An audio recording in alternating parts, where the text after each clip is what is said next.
Hola José, ¿qué tal? Buenas noches, ¿cómo andan? Hola Alejandro, ¿Bien? muy buenas noches, ¿cómo estás?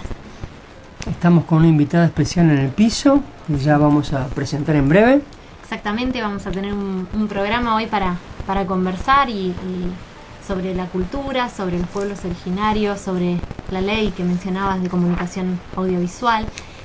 Bueno, tenemos un programa completo para compartir con todos quienes nos escuchan. Vamos a recordar que, bueno, la semana próxima nos van a estar escuchando a partir de las 23 horas los días jueves. Cambiamos de día, pasamos del domingo a los jueves a las 23 horas a partir del jueves 2 de octubre. Exactamente, así que bueno, esperamos que esta misma audiencia y que se sumen también nuevos escuchas. Vamos a recordar, como siempre, cuáles son las vías de comunicación. Con nosotros se pueden comunicar a atpenradioprovincia@gmail.com por correo electrónico. También pueden encontrarnos en el Facebook, en ATP, apto para todo público, lo social en primer plano, o por teléfono al 221 15 565 5637. Esas son las vías de comunicación, la forma de comunicarse con nosotros y hacernos llegar sus mensajes y lo que opinan del programa. Y les contamos que ese ruidito que escuchan atrás nuestro, ese ch, es la máquina, no la maquinita de fotos de Ailén Mancilla, que trata de sacarnos bellos y jóvenes, y que ustedes pueden ver todo lo que ocurre en el programa en el Facebook de Apto para Todo Público. Exactamente. Bueno, vamos a presentar a nuestra entrevistada de hoy, que nos acompaña Zulema Enríquez. Ella es comunicadora, conduce también un programa que se llama La Flecha. Es comunicadora originaria y cofundadora de este programa. Se emite por Radio Estación Sur. Es un programa semanal que ya tiene 7 años al aire. Hola Zulema, buenas noches, ¿cómo estás? Muy buenas noches, gracias por la invitación y sobre todo que se pueda hablar de estas temáticas y que sea un tema en agenda o importante para los propios medios poder hablar de la comunicación indígena. Vamos a hablar primero un poquito de vos, Bueno. Porque sos muy joven, nos contaste que eras salteña, sí, de Salta Capital. Nací en Salta Capital, soy andina. Eso significa que mis orígenes están, además de en Salta, mis papás son bolivianos, son quechuas. A mí me gusta decir que soy comunicadora indígena, soy quechua. Me parece que eso, después uno es muchas cosas, ¿no? Es profesora, es licenciada, es estudiante, es mujer, es luchadora, pero me parece que la identidad es un posicionamiento político para poder mostrar, ¿no? Y además pararse desde un lugar del mundo para hablar, para transformar, para decir. Así que por eso me parece importante destacar desde ahí.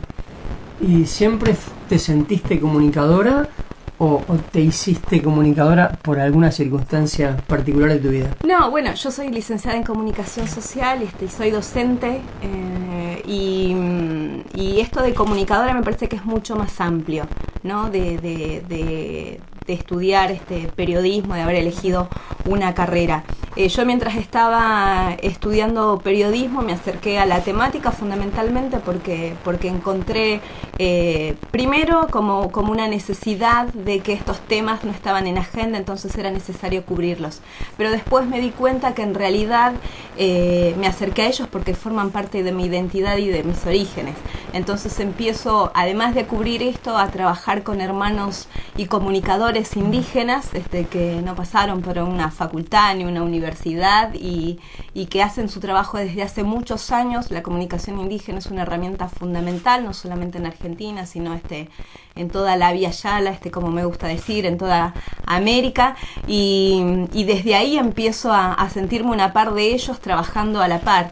Después uno se recibe, uno sigue estudiando, eso ya es otra cuestión, pero sobre todo me gusta decir eso porque es desde el lugar desde donde me paro con mis pares, con mis hermanos de Latinoamérica, mis compañeros hermanos indígenas que me han enseñado y sobre todo me ayudan a pararme desde un lugar para poder hablar, discutir esto que decíamos, ¿no? La concepción de lo que es lo indígena hoy. Para los oyentes que por ahí no entendieron el término, lo que Zulema acaba de denominar Abya Yala es el nombre precolombino de América, el nombre que los pueblos originarios le daban antes de que los europeos llegaran acá y le pusieran América, en este reconocimiento que a mí me pareció siempre un poco injusto y bastante trasnochado, en recuerdo, ¿no?, de Américo Vespucio, que no fue un descubridor, fue más bien un cartógrafo.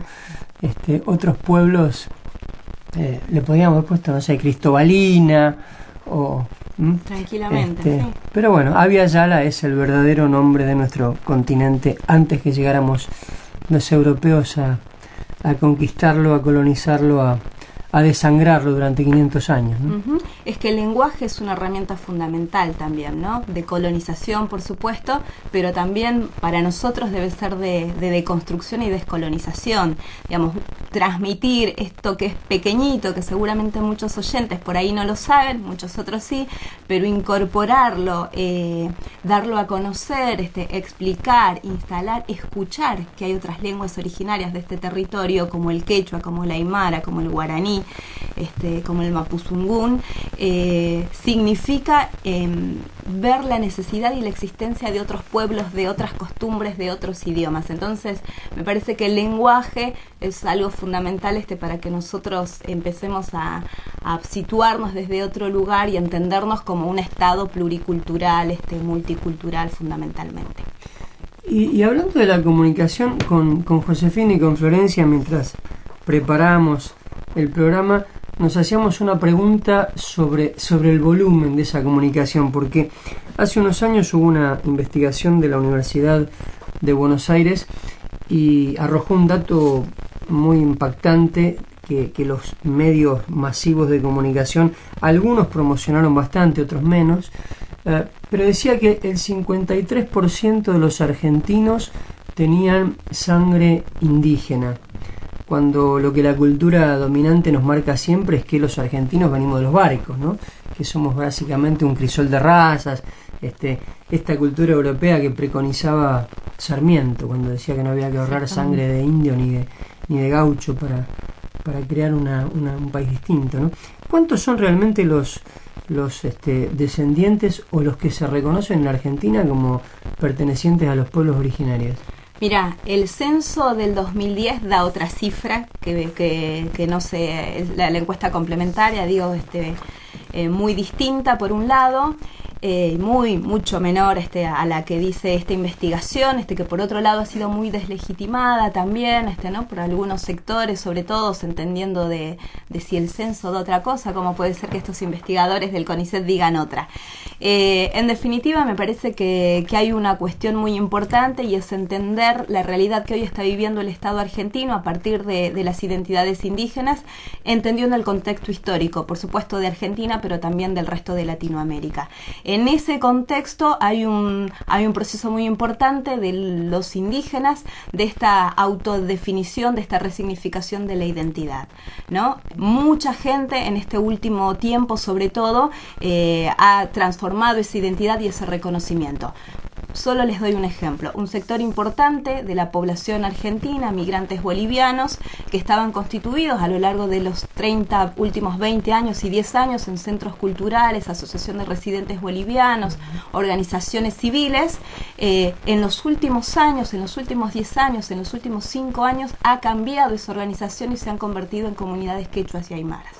¿Eso qué significa? Que a lo largo de estos años estas personas han entendido su identidad política indígena, después la identidad que te da el Estado Nacional boliviana. Y en esa redefinición habla mucho de la organización de las identidades en la ciudad y por otro lado de lo que significa ser el indígena hoy, ¿no? Lo cual rompe totalmente este paradigma que hay en Argentina de la construcción del indio con la flecha de la época de Sarmiento, absolutamente extinguido. No sabemos por qué, porque la historia nos dice naturalmente extinguido, no sabemos cómo naturalmente. Si uno entra un poquito a investigar y sabe que la construcción del Estado-Nación en Argentina, sus orígenes son absolutamente genocidas, ¿no?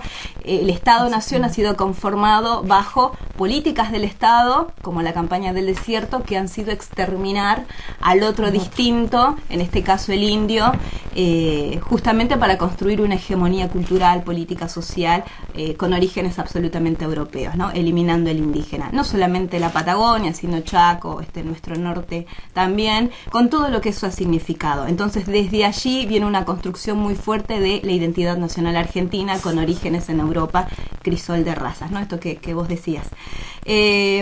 Esto que ha sido a lo largo históricamente, a lo largo de los años, lo que se nos ha enseñado, estos datos, más estas cuestiones que mencionábamos de los quechuas y los aymaras, hizo una reconfiguración al interior de los estados. Algo muy importante también es, por supuesto, la jurisprudencia, tanto a nivel internacional como la nacional, y por otro lado también la reorganización del movimiento indígena hacia el interior de los estados. Exactamente, habla de una transformación. ATP, apto para todo público, inclusión, compromiso y amor, para acompañar con el corazón a quienes lo necesitan.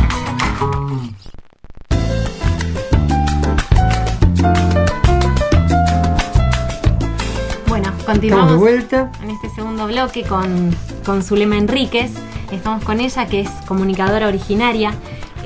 Nos contabas, hablábamos de que hace 7 años que estás al frente del programa que sale en Radio Estación Sur, La Flecha, y que sos cofundadora. ¿Cómo surge la idea de ese programa? Y si podés contarnos también de con quien compartís la idea, que es Pascual Pichún, ¿cuál es la historia que a ustedes los marca con ese caso? Sí, La Flecha, desde el monte al cemento, información de pueblos originarios, nace por esto que hablábamos al principio, de la necesidad de, desde la comunicación, instalar estos temas en la agenda de los medios de comunicación, ¿no? Puntualmente en Radio Estación Sur. Y con La Flecha pasamos muchas etapas. Primero, la necesidad de instalar esta temática, por eso tocábamos temas muy desde lo que pasaba en Argentina, en el resto de Latinoamérica, por supuesto en la ciudad de La Plata también. Con el tiempo, al principio estábamos con Pascual, que es un compañero de la Facultad de Periodismo, es amigo, y ahora si querés hablamos un poco de Pascual, y compañeros responsables de Indimedia Pueblos Originarios, por ejemplo, que hoy ya no están, pero que tienen un programa en Buenos Aires que se llama Agasaganupo Sobá, la luna los hará arrepentir en lengua querandí. Y esto fue cambiando, se fueron sumando otros compañeros, y hoy La Flecha ha ido modificándose porque ha ido cambiando también a lo largo de estos 7 años el trabajo de la comunicación indígena, con por supuesto la presencia, la esencia de la Ley de Servicios de Comunicación Audiovisual y la propuesta indígena. Hoy nuestro objetivo es fundamentalmente trabajar y mostrar más nuestro territorio, que es Buenos Aires. Hoy nuestro objetivo ya no es tanto lo que pasa a nivel latinoamericano, Argentina, sino mostrar esa Buenos Aires indígena y mostrar esa ciudad de La Plata indígena. Bien, ¿ese cambio lo permitió la sanción de la Ley de Servicios de Comunicación Audiovisual? Sí, fundamentalmente porque generó que, por ejemplo, otros programas tomaran esa temática. Entonces, si otros programas se entrevistaban por la coyuntura o por la apertura de la ley o por un montón de otras razones a Félix Díaz y a un montón de otros dirigentes indígenas, nosotros teníamos que mostrar otra cosa, mostrar a nuestro vecino que es indígena, que va a la escuela, que trabaja, que le gusta la música, que hace fiestas, comidas, ceremonias y que está acá a 5 cuadras de donde estamos nosotros. Entonces hubo un cambio que por supuesto a nosotros nos encanta y nos toca, y tiene que ver con esto de hablar de los indígenas urbanos, por ejemplo. ¿Y cuánto juega la comunicación que ustedes hacen o la que pueden hacer otros medios con el reconocimiento de la propia identidad indígena? Porque digamos, sobre todo en el conurbano bonaerense, donde hubo una migración interna muy fuerte, la gente te dice: yo soy chaqueño, yo soy tucumano, claro, yo soy de Neuquén, pero pocas veces te van a decir: yo soy quechua, soy aymara o soy guaraní, o soy... Sí.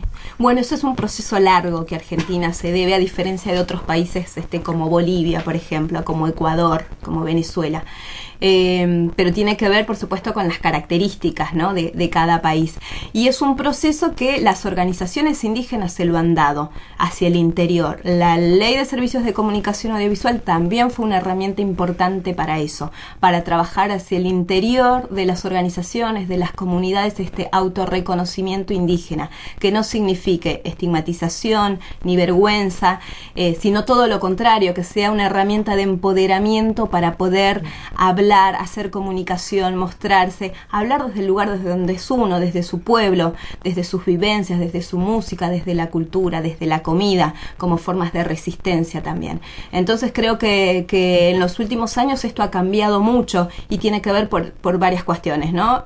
La organización interna indígena, que por supuesto ha crecido y ha sido y sigue y es importantísima, y por otro lado la Ley de Servicios de Comunicación Audiovisual también, y la legislación también. Eso es algo importante porque es una herramienta política para exigir derechos. Hace poquito vimos en este tipo de show, estos realities nuevos que hay, en la edición de MasterChef, que la ganadora, no me acuerdo el nombre, pero se reivindicó, Elba se reivindicó muchas veces como hija de bolivianos. Y además, bueno, digamos que su cocina tenía que ver con sus orígenes, ¿no? ¿Cuántas de estas situaciones aleatorias hacen también una comunicación más profunda? Porque nosotros que muchas veces trabajamos con personas provenientes de sectores muy vulnerables, hay dos cosas que la gente niega. El lugar de residencia, cuando dicen que no van a dar la dirección de una villa o de un barrio carenciado porque ya los estigmatiza a la hora de buscar trabajo, por ejemplo, y sobre todo el reconocimiento de la etnia. Claro, fundamentalmente del pueblo, me gusta a mí decir, ¿no? Porque a veces suenan como categorías antropológicas, pero es algo muy finito esto, es también hasta personal.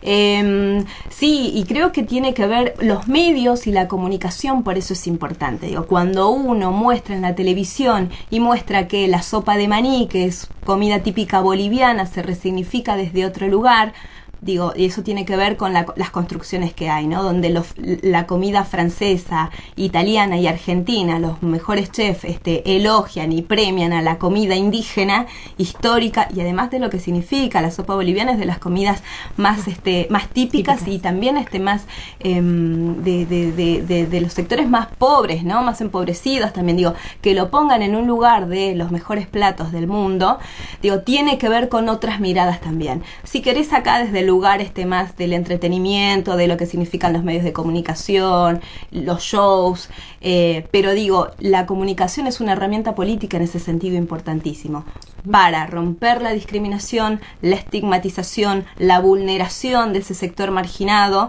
en este caso los bolivianos, un sector que, si volvemos otra vez en los últimos años, el sector más discriminado en el territorio argentino. Y esto tiene que ver con construcciones políticas también. Digo, hoy que Argentina tenga esta mirada de la patria grande, ¿no? Que los estados se reconozcan en la patria grande.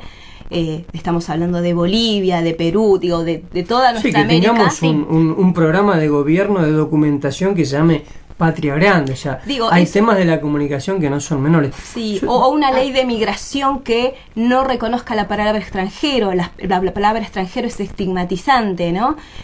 Digo, todas esas cuestiones, por supuesto, que ayudan a romper estas barreras de el indígena marginado, pobre, siempre desde ese lugar, ¿no? La comunicación es fundamental en ese sentido, ¿no? Cuando se habla de indígenas es la nena violada en Chaco, es el mapuche que corta calles en Neuquén. Es la lucha por el territorio. Exactamente, o Félix Díaz sin agua y cortando rutas en Formosa, o son los salteños y la Pachamama, digo, ¿no? Entonces los medios durante años han construido eso. Entonces todas estas cosas que estamos hablando tienen que ver con romper con estas construcciones que se nos ha dado, justamente para mostrar otra realidad. Vos sos docente universitaria en la UNLP y en una cátedra de Derechos Humanos. Comunicación y Derechos Humanos. ¿Vos pensás que hoy, digamos,